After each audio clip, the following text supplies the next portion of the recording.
I'm your host of the Most Open 23. Joining me for Choices of Stories You Play Perfect Match, Chapter 11, Lying Low. Continue to soothe Nadia, who hasn't stopped crying since her plane left the tarmac. The sound of her sniffles make your chest ache. Dipper approaches the two of you, ears flop downward at the side of Nadia. Nadia.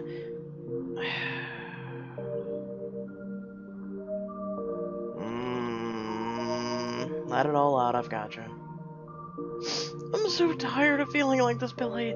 It was Steve. He was there, Nadia's breath catches, and you stroke her hair gently.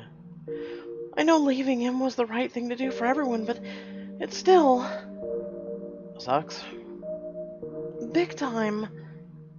You hold Nadia close, patiently waiting until her sobs subside. After a moment, Nadia straightens in her seat, chin held high. She takes a deep breath. When we take down Eros, he's getting out of there alive, no matter what. That's the spirit. Dipper hops into Nadia's lap, nuzzling her head against Nadia's hands. She pats her gently. Arrgh! Thanks, Dipper. Who do you talk to? Hayden. Take a seat next to Hayden, exchanging hesitant smiles before falling out of silence. How are you doing? I can't stop thinking about what I'm made of. Going through the airport security machine, learning I have polymers inside. It just made it feel even more real, somehow. I know it sounds scary, but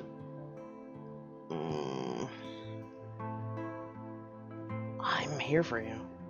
We'll figure it out, and I'll be right here with you. Hayden cracks a small smile. Thanks, Billy. Actually, I should be the one thanking you for what you did at Eros. For me. You protected me, so thank you, Hayden. Well, I've never been one to pass on a hero moment. Then I expect a trilogy movie franchise about you in the near future. Hayden laughs. Let me know if you need anything, okay? Right now, I wouldn't say no to a proper nap. I just feel exhausted all the time. Of course, I'll leave you to it. You stand, and Hayden smiles warmly. You should get some rest too, Billy. I will. Damien. Approach Damien and plop onto the seat beside him. You alright? I will be. So, Berlin. You said you've got a safe house there?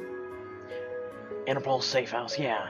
They let agents use it for missions, and I used to share with Alana for jobs whenever we needed to lay low for a while.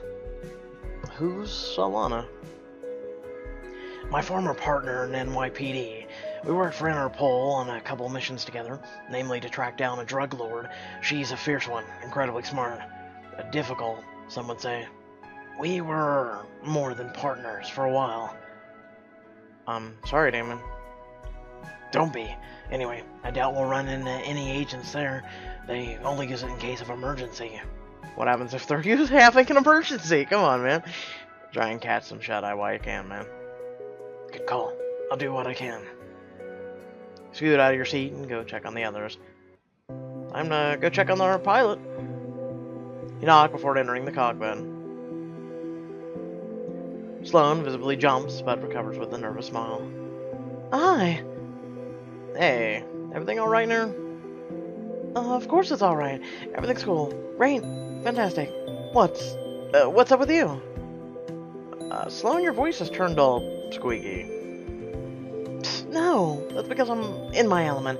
Even a 12,000-pound plane in the air is a piece of fruitcake. Really? Uh-huh. Alright, I could use some company. Not because I'm scared, just in case I get, sleepy or bored. I see. There are some things I wanted to talk to you about, actually in private, if you have time. I could teach you how to pilot if you want to. Oh, well, this is automatically, jumping right into it, aren't we? Hey, guys, let's spend some time with Sloane. Nah, screw Hayden, I would love to learn how to fly the plane with Sloane, or stay with everyone else. Let's learn how to fly, guys. Sounds like fun.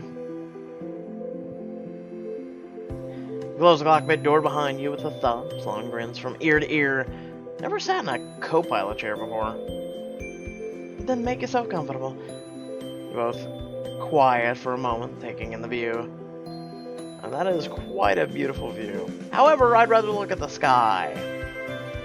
Did you know that 1 in 5 people have a fear of flying, otherwise known as aviophobia? I also read somewhere that oxygen masks only last for 15 minutes, so if the cabin pressure doesn't stabilize after that, the passengers would probably pass out. Good to know. A woman was also caught in Stockholm's airport once for smuggling 25 live baby snakes in her bra. Sloane, this is your way of coping, isn't it? Isn't that when you're supposed to do the comforting thing? Guess I'm a tough love kind of person. I suppose it's a good thing. It's just, this is not what I had in mind when I quit my astronaut studies, or when I got hired by Eros for that matter. Oh.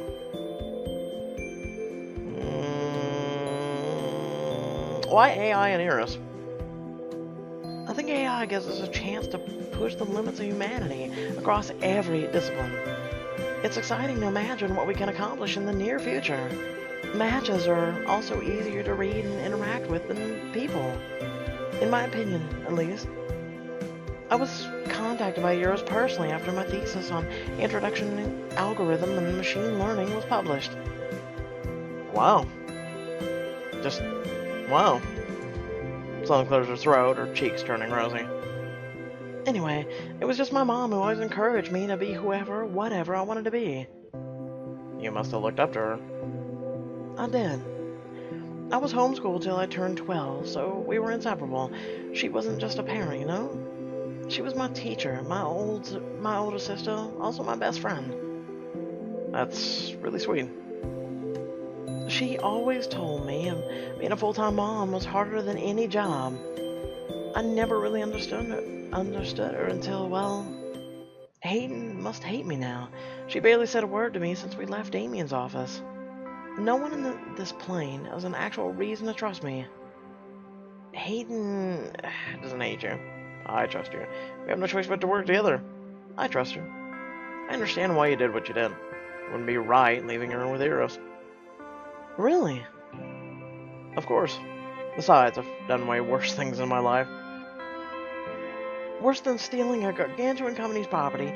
Worse than anything we could afford combined. Flying off to Germany? I'd say at least a little bit complicit in those things by now. Sloane smiles hesitantly. I consider you my friend, Billy. I just want to prove that you can trust me. Then tell me, how much of a Hayden is based on your perfect match? How do you know you're not a robot? Is Sloane your real name? Ooh, I'm actually gonna go with this one. How do you know you're not a robot? I suppose I don't, unless I get badly injured or chased, both of which I'm not looking forward to. But then, how do you know you're not a robot? How do I know I'm not jacked into the Matrix right now? I don't know! I will never probably know. Unless I free my mind, and I've tried. Repeatedly. You gaped at her for a while. I'm kidding. Just when you think Sloane has started to feel better, the plane stutters, and you feel yourself rocking in your seat. Ah! Sloane grips the airplane's yoke until her knuckles whiten. What's happening? The plane slowly stabilizes, but she remains paralyzed. Sloane?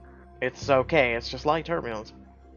Oh God, I can't do this. I can't do this, Billy. We should turn back while we still can. What was I thinking dragging all of you into this?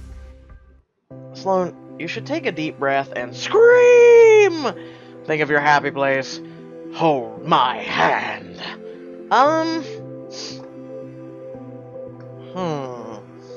Screaming!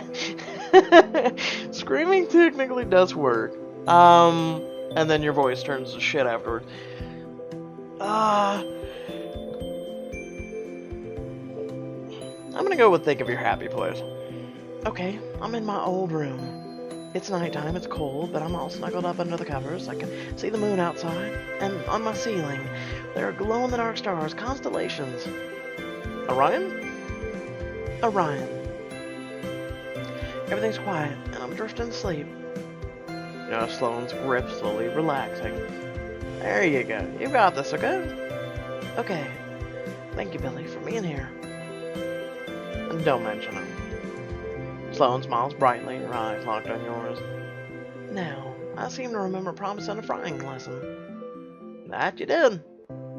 Alright, so we call the steering wheel a yoke. It controls the aileron, part of the wings that turns the plane sideways. And the elevator, that's the plane's flappy tail, it's used to ascend and descend. Okay, the simulation runs are really paying off. Who would have thought? Okay, so those 4 levers are called the throttle. If you push them all at the same time, the plane would zoom forward, which is what I'm letting you do. Sweet! She presses a button and... Attention passengers, this is your pilot, Sloane Washington speaking. And your co-pilot, Billy Park. You have 5 seconds to strap on your seatbelts before I take over. Hear Damien and Nadia protesting from behind the door while Hayden shouts enthusiastically. Go Billy! Billy's kidding, I think. Comforted Sloane piloted a plane to Germany. Hey, why not? Sit tight, Sloane. Push the throttle and the plane rockets into the night. Whee! Let's fly into a mountain, guys!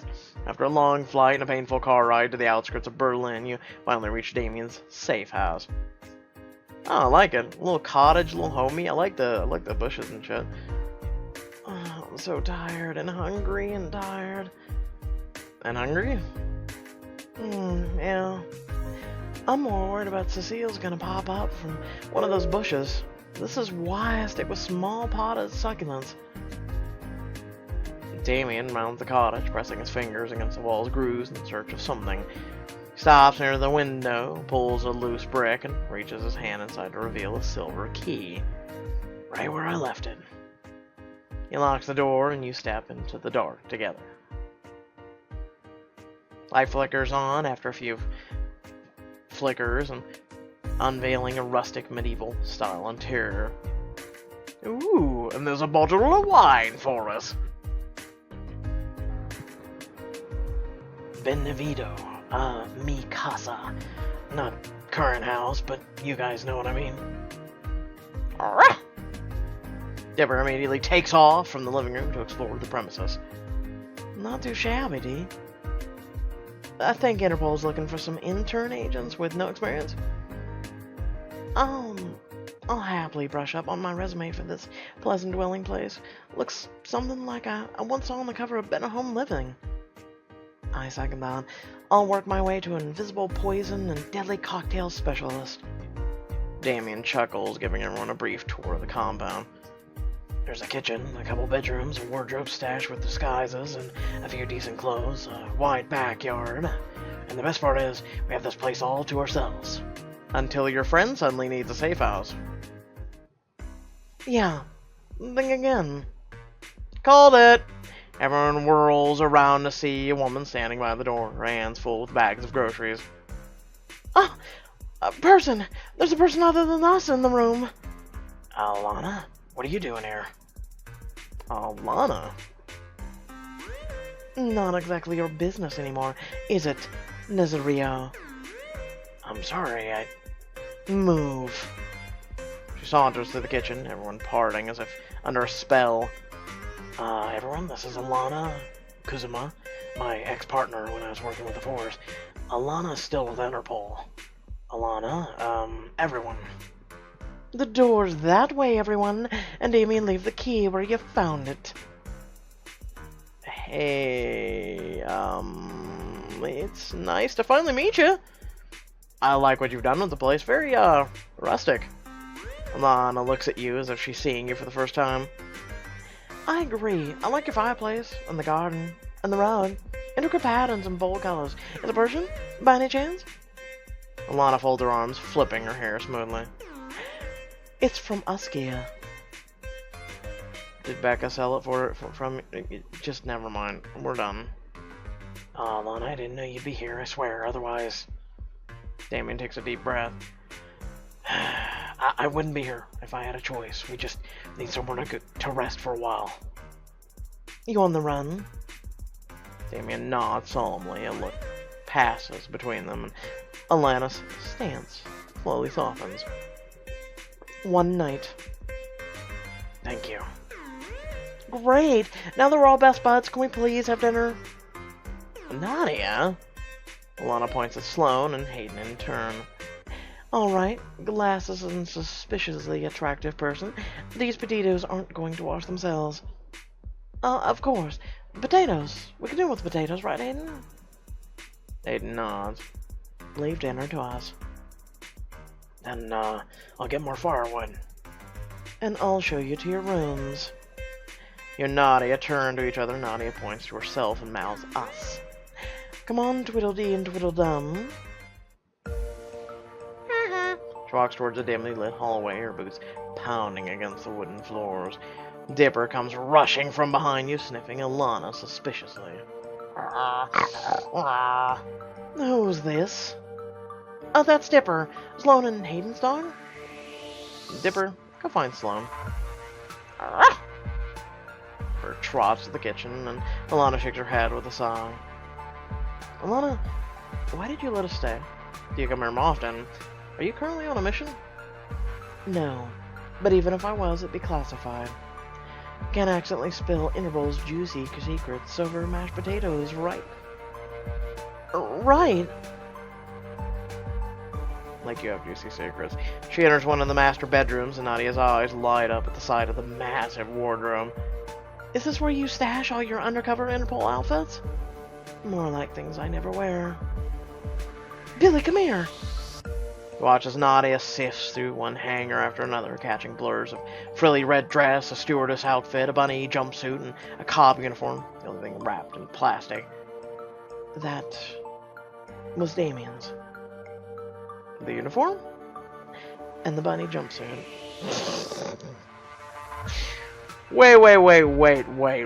Wait. Damien has a bunny jumpsuit? Okay. You're kidding. Damien didn't used to be so Damien-like. I suppose I deserve the credit for that. I hardly think making him lose faith in love is something to boast about. Still left a mark on him, though, didn't I? She reaches between you and Nadia to pull out a green checkered shirt with a gray vest and pants. Damien meant to wear this one to go undercover and stop an art heist, but we got caught off guard, so it hasn't seen action yet. And we weren't exactly on the cloak when we went to Guggenheim together, if you know what I mean. The disguise is a part of an Interpol system of clothing exchange. I'd be careful with him if I were you. Alana scans you up and down with a praising eye. But who knows? Maybe you could pull off this one. We'll have to see, won't we? Alana walks to the door and closes with a thud behind her. Nadia turns to you, eyes bright. Well, at least she's got good taste. We should check out the fancy Interpol disguises are, and you can look sharp and have a blast. You don't need an excuse to glam up other than to make yourself feel good. Nadia's eyes glint mischievously. Trying to mention, show Alana up. Try it on. Alright, I guess narrowly escaping for our lives is cause to celebrate? Not really.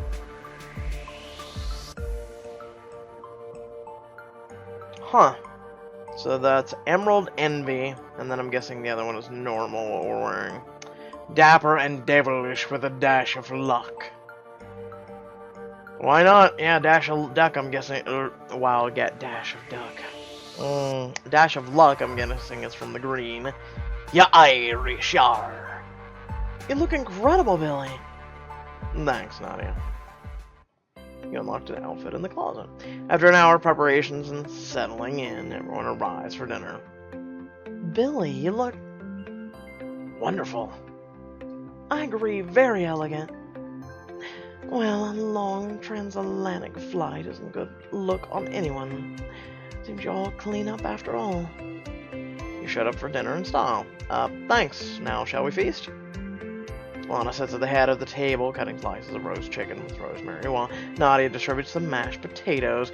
You take in the full plate in front of you, mouth watering at the rich and buttery smell.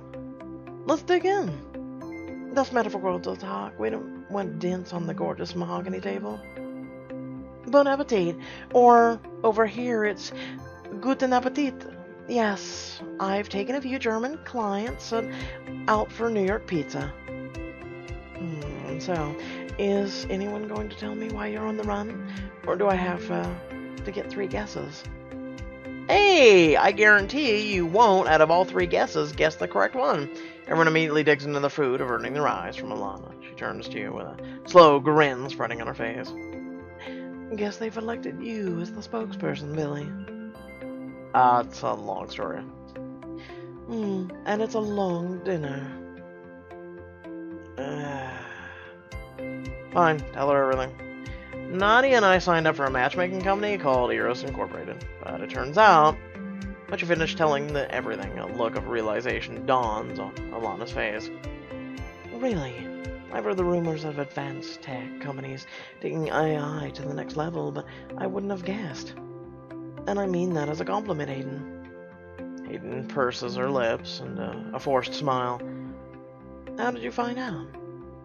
Sloane explains the memory wipe protocol. In the taser accent, Hayden's fingers curl around the silverware, her knuckles whitening. Like I said, we won't be here for long. At this point, there's only so much we can do for Hayden. What's that supposed to mean? It means we'll help as much as we can, but there are too many unknown variables here. What if we fail to expose Eros?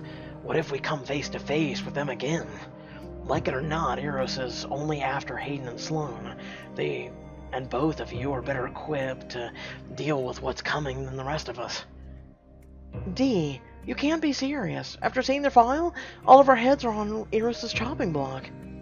Look, Eros made Hayden, and they're not exactly the moral standards of reliability. Things could be unpredictable. Are you saying you don't trust Hayden? I'm saying that I'm just trying to look out for all of us here. He's got a point. Well, your version of all of us isn't exactly inclusive. What if another shootout happens? It's one of you who bites the bullet. So taking the fall for your friend is not human enough to you? Nothing I do will ever be enough if you can't look past what I'm made of? Hayden inhales sharply, slowly, reining in her temper. Look, I'm sorry that you got dragged into all this, and I understand where you're coming from. Even if you want to walk away, I'll be grateful for everything you've done for Sloane and me. Damien nods curtly, and Hayden returns it, jaw tight. Regardless, you're a friend to me, Hayden. Anything you need on this trip, I'm your girl. Thank you, Nadia. I think Eros is down and still on our property. I'm with Hayden. I'm standing by you, Hayden. Or I'm with Nadia, excuse me. Is this thyme? Rosemary?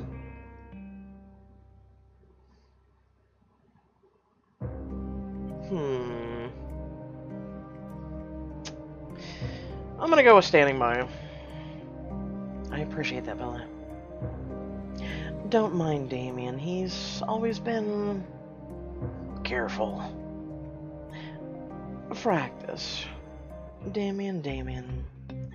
I don't remember you being so hell-bent on saving your own skin. You're calling me selfish? Of all people, you don't deserve to pass judgment, Alana. Any more shady deals you need bailing out of lately? Damien. Lonely, mundane cases are no longer my speed. My rates changed quite significantly since we last spoke. Damien scoffs and shakes his head. So you've traded your conscience for what? Jewelry and money? Alana rests her elbows on the table, her chin on her fist. She cocks her head to one side with a catty smirk. Jealousy's not a good color on you, love. I would never have done what we did if I knew the consequences. I don't know what kind of jobs you pull nowadays, but that's not how I do things. Not anymore. You wouldn't last a day in the shoes if you tried. That's why we... She inhales sharply and expresses her anger with a cool smile. Used to make a good team. Damien mirrors her expression, his lips taut with anger.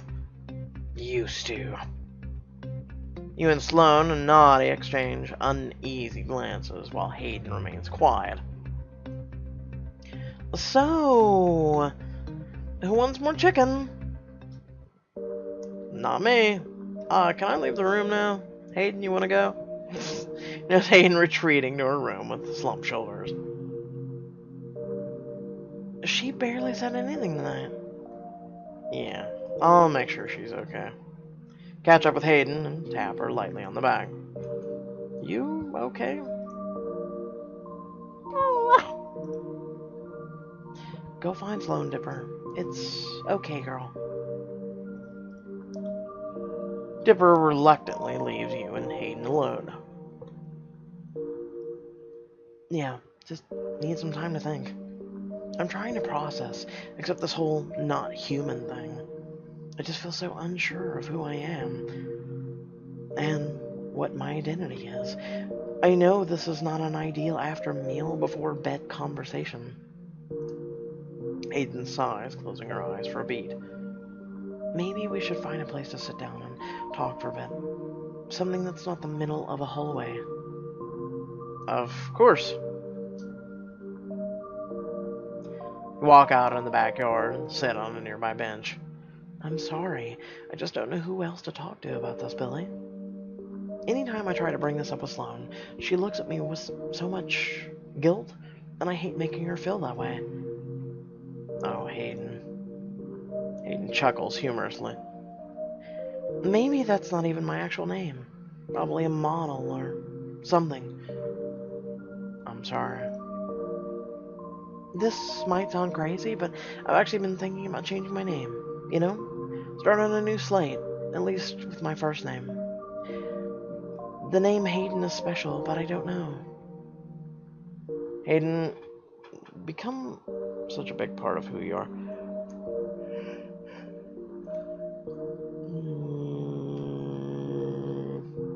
I feel like going with you truly made it your own. I think Hayden really suits you. But what other name would you want? Oh, I could maybe... Hayden?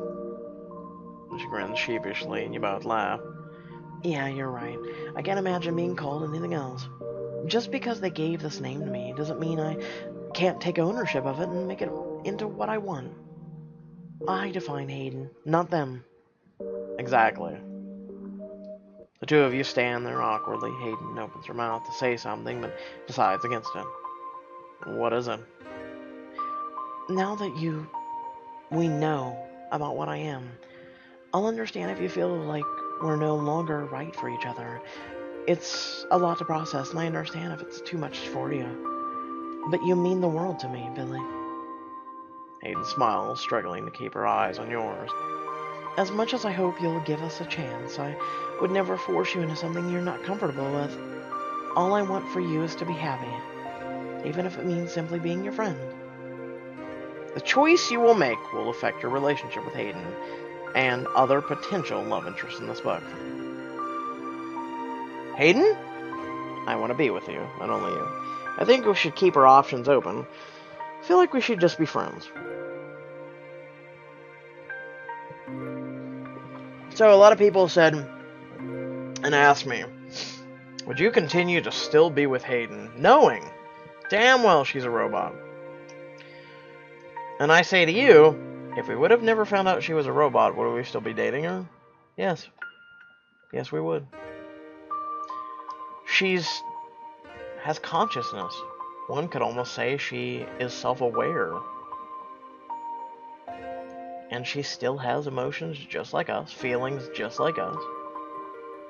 So, it's like falling in love with someone who's just different, who's weird, or who, used to be a man and is now a woman, or a woman that's now a man,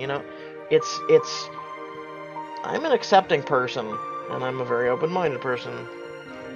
And, like I said, she's a person to me. I want to be with you and only you. No matter what. You do?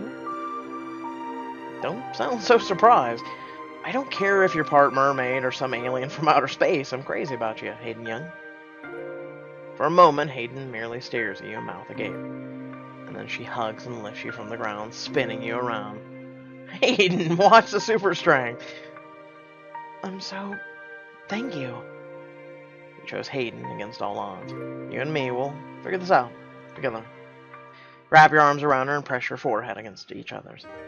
Yeah, so we're good? Very. Turn to leave, but Hayden catches her hand. I know it's still early, but I'll be staying in the room beside yours tonight, and the door's always open for you. Come visit me before you head to bed. Are you? Are we watching TV and sitting on the opposite sides of the bed? Hayden chuckles and takes one step forward, your bodies drawn to each other.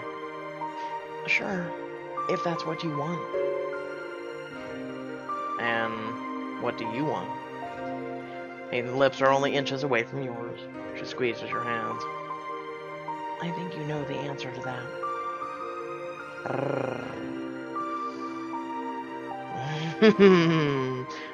Yes.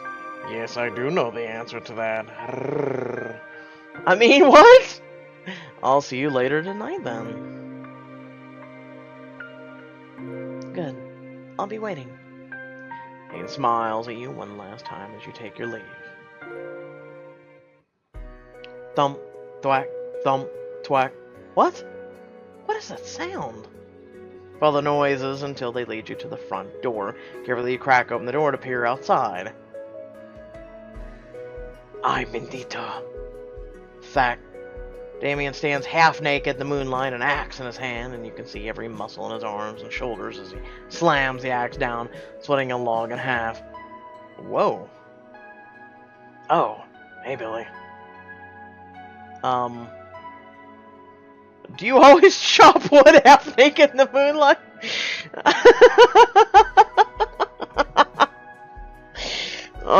Yeah, let's go with that. Damien rolls his eyes. I mean, it definitely adds to your whole rugged, manly, master of nature vibe, but aren't you worried about splinters? My extraordinarily manly physique is impervious to such.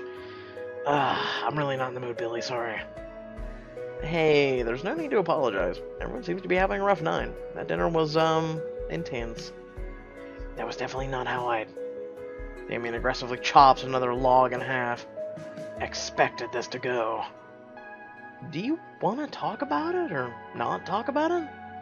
Bad jokes and companionship are all I got, but they're yours if you want them. That's sweet, but I'll just stick to chopping wood. You don't need to burden you with my problems. Watching Damien Nazario doing manual labor, such a heavy burden for me to bear. How will I stand it?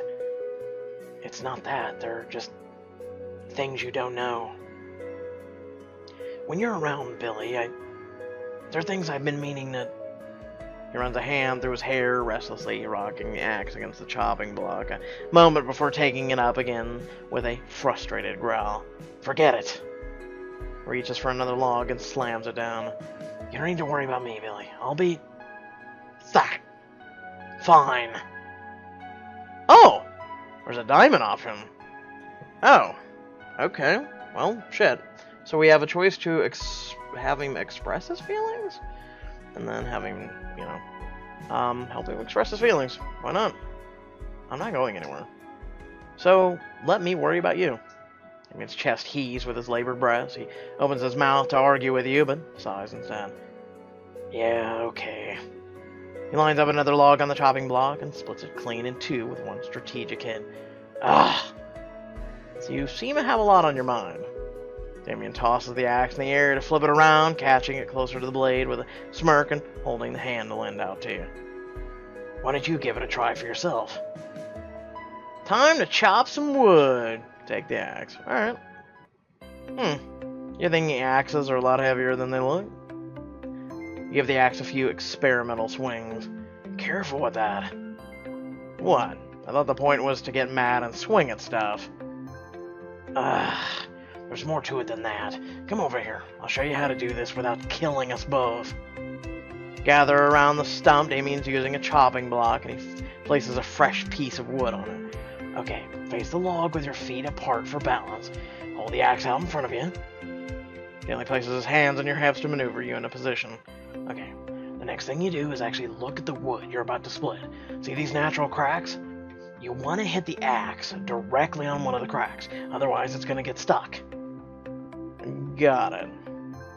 You lift the axe like a baseball bat, ready to swing. No, wait. Puts his hands over yours and moves the axe over the log. You only swing an axe to chop down a tree. If you're splitting wood, you just move the axe up and down. His bare chest is pressed against your back, his arms wrapping around yours. Damien coughs and takes a step back. You should be good to go now. Take aim at the crack in the wood. Chop left, chop to the center, chop from the right. Chop directly in the center. With one hard whack, the wood splits in two along the crack. Nice! That was, cathartic. I see why you like this. A little distraction puts everything into perspective. You hoist the axe to swing at the stump. Damien grabs him in air. Okay, no more axe for you. Hand it over. You're the one who handed me a sharp object. When did you learn to do this, anyway? I spent a lot of time at this safe house when I worked those missions with that Interpol. There's no TV, no internet, so you spend a lot of time outside. I don't know how you survived. I prefer it this way. It's quiet, peaceful. You really have time to think. And be one with nature. Peaceful? With Alana around? Okay, it wasn't always peaceful. Is Alana what has you so upset? No, it's not Alana. Seeing her with a shock, but I haven't heard over her for a long time. Your face kind of says otherwise, Damien. Stretches his arms over his head and stares out of the dark woods. It's not her, it's everything. Being back here brings up a lot of memories. You hear laughter in the house and the shutting of a door, reminding you how close the rest of the group is. Why don't we take a walk? In the dark? Don't worry, I'll protect you. Oh, sure, my hero, but if I trip and break an ankle, I'm blaming you. Damien drops the axe beside the pile of logs and guides you onto a trail through the woods. Wander slowly down a twisting trail, soft moonlight illuminating your path. So, you do realize I know you well enough to recognize when you're stalling. Am I that obvious? You've come up with some good distractions so far. I'm happy to keep playing along, but I think you had something on your mind. Damien's eyes linger on you, a gentle smile on his face. A few steps later, it fades. Being here, after all this time, is hard. I hated the person I was back then, and I never wanted to be that man again. You walk with him in silence, letting him take the time he needs to speak. I did a lot of things I'm not proud of. I worked undercover, never knowing who I was going to trust, lying to good people who didn't deserve it. But you did that to help them. You protected those people. I couldn't protect everyone. One bad call, just one piece of bad intel. That's all it took to destroy a life. Damien. My superiors told me it wasn't my fault. I made the right call with the information I had. It doesn't change what happened. Slow to a stop and stand together in the forest, the night quiet and still around you. I was a mess when I got back to the States. All I did was wallow in my own guilt. You don't know how much your friendship meant to me. You invited me places and got me to laugh and kept me drinking alone. Or from drinking alone. Damien, I'm here for you. You know that, right? I do. You've always been there when I needed you. The one constant good thing in my life. And I almost lost you. Damien, I'm okay. We have a plan, we're safe now, because you protected me. You were there when we needed you back in New York, and the whole way there. That's not as comforting as you think it is, Billy. We had a few close calls. What if I hadn't been there? What if Euros caught you? Even if you got away, you'd have left the country and you'd stop answering my calls. One day I'd never know where you went or how much danger you were in. It's all I've been able to think about. I couldn't live with myself if something happened to you, and I had been too big of a coward not to tell you how I felt. How you felt? Damien steps close to you, his eyes searching your face as if memorizing every detail. I care about you, Billy, more than I've ever cared about anyone. No matter how dark my life gets, you're always there, lighting it up again. You're everything, Billy. And I know you're with Hayden. You've already got your perfect match, but Hayden and I talked about it, and our feelings for each other haven't changed. We've decided to keep seeing each other. And only each other. Oh. So if we would have decided to keep our options open. Oh. Okay. I turn that down real quick. There we go. Like I said, I needed you to know. It was eating away at me, keeping this locked up inside. Damien takes a deep breath, the tension dropping from his shoulders. Phew. I've been dreading this moment for years. It didn't go nearly as bad as I thought it would. It means a lot that you trusted me with this. Your friendship is so important to me. I'm sure it's not the answers you were hoping for, but I had no expectations going into this conversation, Billy. I meant what I said. I just needed you to know where my head was at. When this is all over, we've got to get drinks, and we're going to talk through all this, no matter how awkward or uncomfortable it gets. Sounds like a date. Or, very much not a date. An undate. You always know how to keep me on track even when I feel out of control. I'm glad you're in my life, Billy. The same, Damien. So, how long until I get to pick on you for having a crush on me? And here I thought we were having a moment. I thought we were having a moment. Moment's over. Now I can return you to your regularly scheduled mockery. That's me. It's right there, yeah. You enter the safe house and tipped over to Hayden's room, remembering your promise to return. I wonder how Hayden's doing. We know what that music symbolizes. You open the door quietly to find Hayden staring out the window on the far side of the room. I should sneak up on her. You make your way to Hayden, circling your arms around her waist from behind. Hey, you. Hayden envelopes her hands above yours. Hey. She turns and kisses you gently. A quiet sigh escapes her lips. Hayden tilts her chin to kiss you deeper, only pulling away to study your face. I'm glad you're here. You land on the bed, lips devouring each other relentlessly. Hayden grabs your shoulder, straddling your lap. Her knees sink to the mattress beside you. Hayden, keep going. Are you sure? You answer with a demanding kiss, fingers sliding into her hair. And I love her hair. Hayden takes her time undoing each layer of your clothing, covering every inch of your exposed skin with kisses. Your turn. Let your hands trail down lower before pulling Hayden's hips against yours. Getting impatient, are we? Don't make me beg. She tugs your lower lips with her teeth. I wouldn't dare. Hayden builds up a rhythm against you. Hayden groans against your lips, the sounds pushing you closer to the edge. Hayden, are you almost...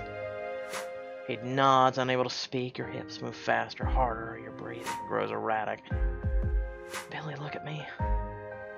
The moment your eyes meet, a bolt of pure pleasure overwhelms you. A loud moan escapes your lungs. Hayden cries out your name merely seconds later. Oh, Billy. Afterwards, the two of you lay tangled under the covers. Hayden stares at the ceiling, hand absentmindedly running up and down your back. I've been wanting to tell you about what happened that night I collapsed in my apartment. I remember waking up in a cold room. Hayden struggles to sift through her thoughts. I don't think I was supposed to. At least, not as me. My hands and legs were strapped to this metal table. It was cold and no one was there. Oh, Hayden. And I was barely conscious when I heard Sloane's voice.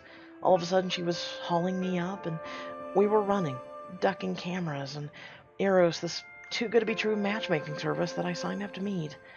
Well, you. Seemed like the one good thing that came out of this. A really good thing. Some first date, huh? Hayden glances sidelong at you and smiles. I knew you were special from the beginning. I guess I underestimated just how special. Enough about me, though. You've been through a lot more than any of us. Are you alright? I'm emotionally and physically drained. Really shaken up. A little excited, actually. I don't know about you, but it's not every day I get to hijack a plane and fly to Europe. I've always admired how optimistic you are. I agree that it's going to be one hell of a ride. Hopefully leaning more towards the ride part than the hell part. Honestly, what's been bothering me is not knowing what happened and what didn't. What do you mean? Ever since our getaway at Eros, my memory feels a bit jumbled, spotty to an extent. Have you told Sloane? I'd rather not worry her. Eris's agenda aside, she just lost her job, her home, everything, and tonight's dinner talk didn't make things easier. So I was wondering if I could ask you stuff about us instead. Okay, shoot.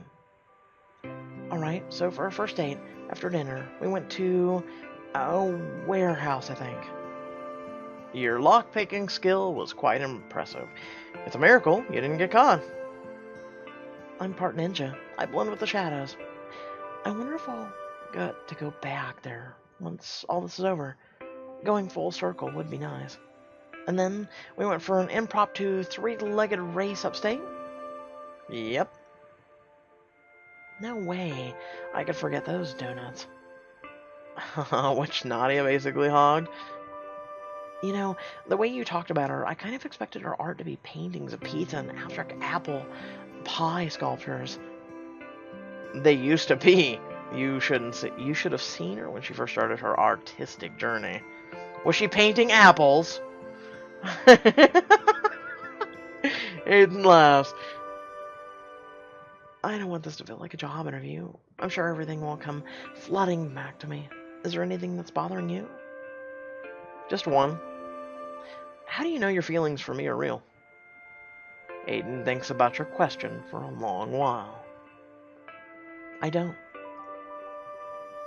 I would never lie to you, Billy. Right now, that's the best answer I can offer. How do you know your feelings are real? What makes someone's feelings genuine? How much of it is based on what we were raised to believe or affected by the media? Well, then I guess I don't either. It's just instinct? Instinct, huh? Sounds impulsive. I'll have to ask Sloane if she's got that plug-in. Haha, good one. Hayden smirks. But Billy, I want you to know that you've always been my priority. And I'm going to be right by your side through all of this. Eros may wire everything up here. Hayden touches her temple, but not. You place a hand on her chest. Not exactly real, isn't it? Want some quality time with Hayden? It's real to me. Hayden beams and holds you close. When you both finally grow weary from the hushed laughter and conversations, sunlight creeps in through the windows. In the morning, you and Hayden go to join the others for breakfast, when she suddenly collapses on the floor, involuntarily taking you down with her. Ah! We must have really worn her out. Shut up!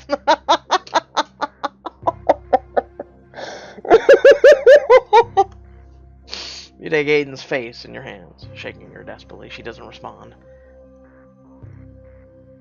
Hayden, someone help! Deborah rushes to Hayden's side, whimpering as she sniffs her hand. Everyone bursts out of the rooms. Hey, guess it's way too early for... What happened? Is she okay? I don't know. She was fine 1 second and then... Sloane kneels beside you and presses Hayden's shoulder. She scans the exposed control panel and frowns.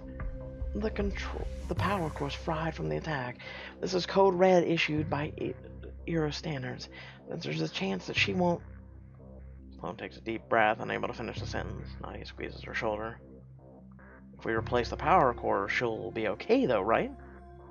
Right! We're not losing another person to Eros. I also downloaded Eros' list of clienteles and part of their agenda into her. Which means your entire plan's at stake. Sloane nods and an uneasy silence blankets the group. Glance at Hayden, squeezing her hand. I heard Nico's in town for the weekend. Absolutely not. Who's Nico? An arms dealer who works on the black market and could have what we're looking for. But that guy's dangerous, not to mention a little... crazy. I agree. We can handle crazy. Crazy is fine. We're not letting her go down like this. When can we see him?